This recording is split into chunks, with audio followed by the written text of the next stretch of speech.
अस्सलाम वालेकुम, मैं हूं राजा सरोज सोहेब। इस वीडियो के अंदर मैं आपके साथ एक नहायत ही अफसोसनाक खबर शेयर करूंगा। ये खबर आज सुबह इस्लामाबाद के इलाके चक शहजाद से हमारे सामने आई, जहां पर पाकिस्तान के नामवर और सीनियर सहाफ़ी अयाज मीर के साहबजादे शाहनवाज मीर ने अपनी अहलिया सारा शाहनवाज का कत्ल किया। ना सिर्फ कत्ल किया बल्कि कत्ल से पहले उन पर बेरहमी से तशद्दुद भी किया। इसकी जो डिटेल्स हैं वो कंप्लीटली हॉरिफाइंग हैं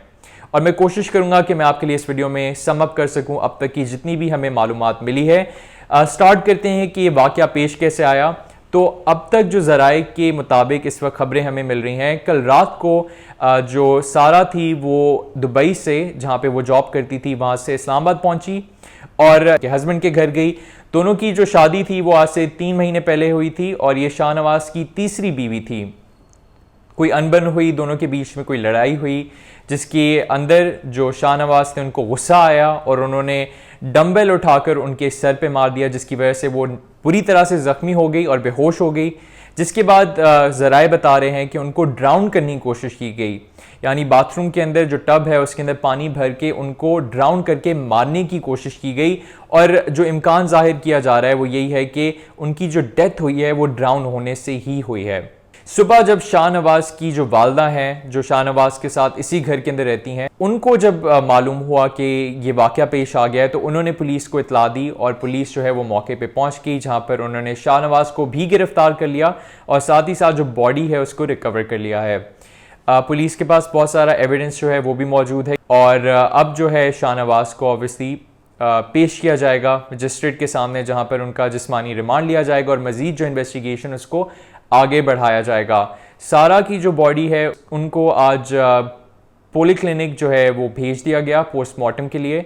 जहां पर उनके पोस्टमार्टम के अंदर उनकी जो मौत की वजह है वो सामने नहीं आ सकी और बहुत सारी चीज़ें जो है वो सामने आ गई, जिसके अंदर जो निशान है उनके सर के ऊपर वो वाज़ेह तौर पे अब हमारे सामने है कि उनको एक्चुअली मारा गया उस डंबल से या किसी और इसी तरह की सख्त चीज़ से, जिससे वो निशान उनके सर के पीछे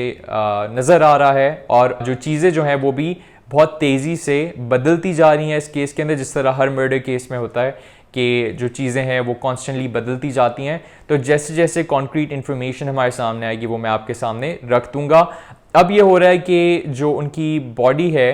उसका फोरेंसिक कराया जा रहा है और उसके लिए जिस तरह होता है कि इस्लामाबाद के अंदर फैसिलिटी तो मौजूद ही नहीं है और हमेशा जब इस तरह के केसेस सामने आते हैं तो उसके अंदर जो बॉडी होती है उसको हमेशा, या बॉडी के जो सैंपल्स होते हैं उनको लाहौर भेजा जाता है और वहाँ पे जो लेबॉर्ट्रीज़ हैं वहाँ पर इन सैंपल्स का फोरेंसिक होगा और इस फोरेंसिक से तयन किया जाएगा कि उनकी डेथ का कॉज क्या है। इस वाक़े की जो सिग्निफिकेंस है उसके बारे में मैं यही कहूँगा कि ये हमें नूर मुकद्दम का केस हो या इस तरह के जो और मर्डर्स हुए हैं रिसेंटली उनकी याद दिलाते हैं। और पाकिस्तान में जो ये एक मेंटालिटी है और स्पेशली जो मर्द हजरात में एक मेंटालिटी है जहाँ पर उनको लगता है कि वो ख़वातीन पर इस किस्म का तशद्दुद करके उससे बच भी जाएंगे और उनको एकदम से गुस्सा भी आ जाता है और वो किसी की जान भी इस तरीके से ले लेते हैं, ये बहुत एक वाज़े तौर पे हमारे सामने फिर से नज़र आ रही है इस केस के अंदर भी। और ये पाकिस्तान का फिनोमेना नहीं है, दुनिया भर के अंदर इस तरह के साइकोपैथ्स होते हैं जहाँ पे वो अपना जो दिमागी तवाज़ुन है वो खो बैठते हैं और उनका अपने पे कोई कंट्रोल नहीं होता और वो इतना बड़ा जो कदम है वो उठा लेते हैं। यकीनन ये एक कमज़ोर इंसान की निशानी है। हमारे मुल्क में एक सेगमेंट अभी भी मौजूद है, इस तरह के वाक़यात बार बार होने के बावजूद मौजूद है, जो कि इस केस के अंदर जो